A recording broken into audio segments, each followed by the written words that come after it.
যে নামাজ পড়ে না ওকে নিয়ে কোনো ফিকির নাই, যে নামাজ পড়ে ওর হাতটা নিচে নামানোর উপরে ওঠানোর জন্য ব্যস্ত হয়ে আছে আর কি। খেয়াল করেন নাই?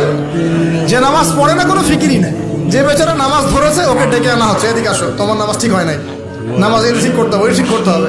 আরে ভাই, যে নামাজ পড়ে না ওর কাছে যাও, তুমি ওকে নামাজই বানাও। আর যারা মেহনত করে মানুষকে নামাজই বানায়, দেখবেন এই এই লোকগুলোকে টার্গেট করে ধরে ধরে নামাজ ঠিক করতেছে। যুক্তিও আছে আবার। যুক্তিটা কি বলছে?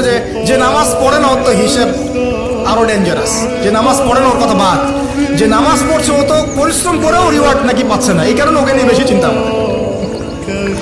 আসলে যে ইবলিসই কিয়াস, ইবলিস একটা কিয়াস করছিল না, যে আমাকে আগুন দিয়ে সৃষ্টি করেছেন আর যে আদমকে মাটি দিয়ে সৃষ্টি করেছেন, আমি কেন ওকে সেজদা করবো?